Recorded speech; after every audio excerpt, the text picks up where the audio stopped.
Bicara trust ya itu adalah understanding people dan relationship require understanding trust.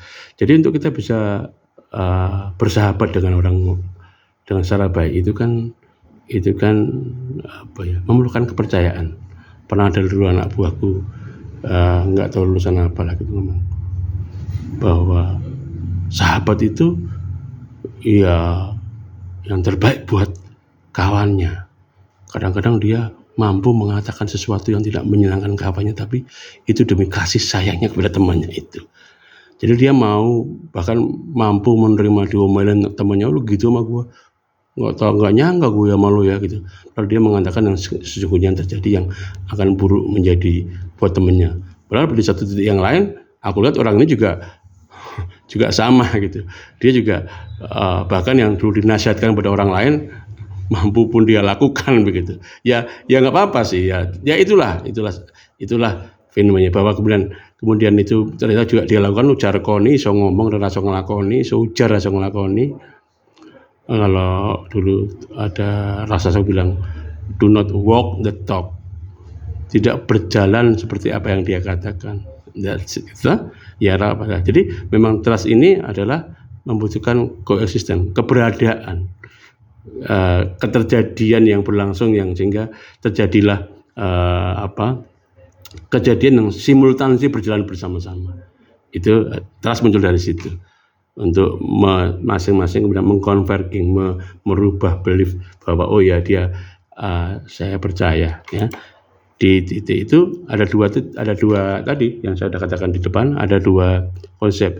Sebelah kiri tegak vertikal itu adalah benevolence, sebelah bawah atau mendatar itu adalah aptitude. Benevolence adalah sejauh mana saya percaya bahwa kamu tuh memang sayang sama aku. Pacaran kan juga begitu kan.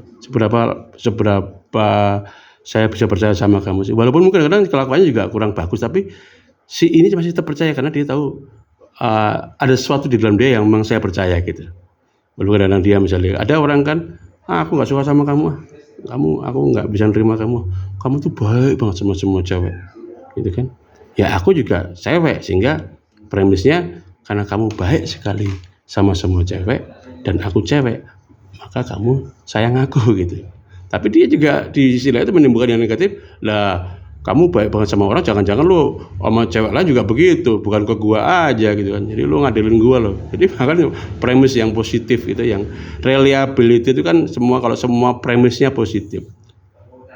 Kamu baik sekali sama orang, ya kan? Itu premis pertama. Premis kedua, kamu baik sekali sama semua cewek.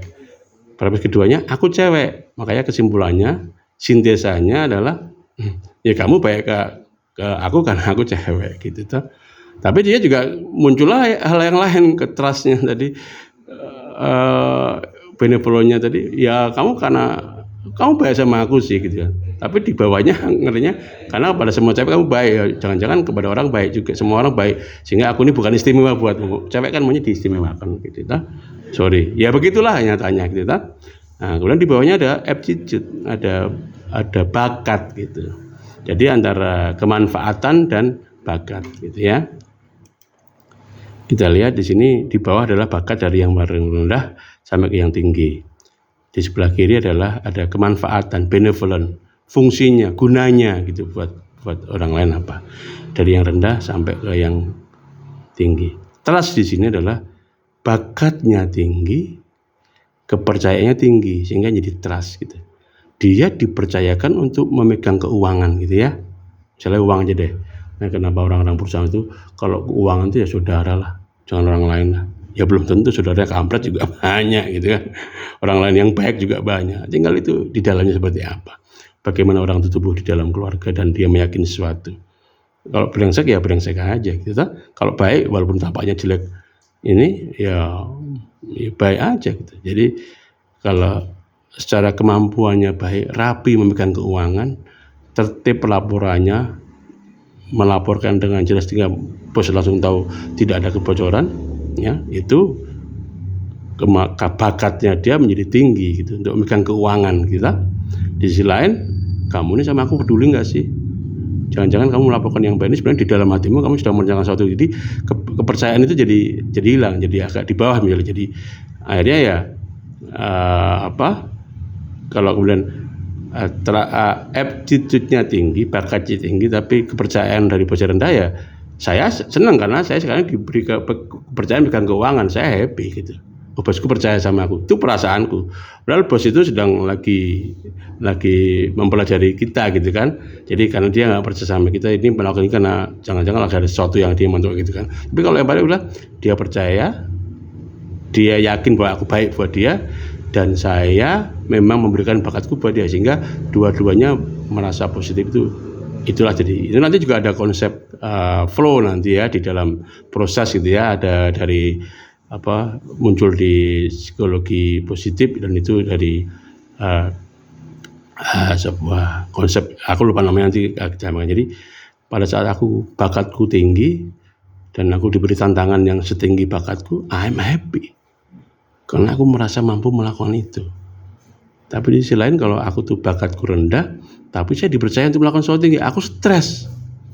Pada saat aku stres, aku nggak bakat, dikasih tugas ini, aku udah berusaha, aku bakat, tapi tugasku berat. Jadi dalam hal ini juga kayak dulu kemarin, ini dua orang yang dalam satu rumah yang sama, masing-masing menderita gitu. Si bosnya, ini anak tak percaya kok, nggak jadi gini aja nggak bisa gitu. Sementara si ini sebenarnya karena baik, memang betul baik, tapi dia juga merasa stres sendiri, dia tidak bisa melakukan seperti harapannya bosnya gitu. Dia akan stres. Sehingga dalam menempatkan orang, the right man on the right place, every day, every time, everywhere, forever, itu juga harus pintar. Dulu aku pernah, mungkin orang lain yang pernah aku dengerin ketawa, orang pintar nyari disuruh badminton, gitu. Yang pintar nyari itu berusaha sekuatan aku, udah maksimal, semua dikeluarkan all out, itulah kalau orang bola. Tetapi hasilnya tetap kurang bagus saja gitu. Nah, dia disuruh badminton, coba kalau aku disuruh nari, jangan disuruh badminton, habis ini semua gitu kan. Ya kan emang dia bakatnya disco gitu toh. Kalau disuruh badminton ya gelagapan gitu. Sehingga the right man on the right place itu enggak jargon yang tidak gampang dan memang harus betul-betul diterapkan gitu. Dan itu sebenarnya kalau dulu itu kasusnya HRD kuno, enggak, HRD hanya menyaring awal, tapi kemudian di dalamnya setelah masuk ya bagaimana nurture-nya, bagaimana membinanya, bagaimana iklim yang ditimbulkan, bagaimana tata cara yang mudah buat semua itu terjadi atau tidak. Kalau terjadi ya bagus semua. Jadi kalau hari ini kan nyaring, yang masuk ini kalau bisa jangan sampah gitu, yang masuk tuh emas gitu kan. Di dalamnya kalau udah emas dipoles dikit, ya emasnya kinjau jadi berlian nanti keluar gitu. Ya itu gampang, yang masuk emas mulai sedikit ya gampang, itu ya ecek-ecek aja, itu ya orang ngambil untung ya normalnya gitu. Tapi itu bukan tough leader gitu, bukan pimpinan yang hebat, bukan pemilik pengusaha yang ya maunya enak lah, aku enak gitu kan, aku punya duit. Tapi sebenarnya keenakan dia tuh dia oleh orang lain. Tapi kalau maksudnya sampah, kriminal diterima karena memang bikin dibimbing, itu luar biasa. Itulah gunanya institusi pocong. Itulah baru yang tadi namanya eudaimonia, value. Dia memberikan value kepada alam semesta ini, kepada lingkungan ini. Bahkan kalau mereka yang itu kepada Tuhannya begitu. Itulah ya. Jadi gak gampang memang, tapi gampang diomongin tapi gak memang. Tapi itu memerlukan memang mental yang kuat. Ya. Jadi begitu. Untuk berikutnya besok, untuk kelima kita bicara lain lagi ya. Makasih.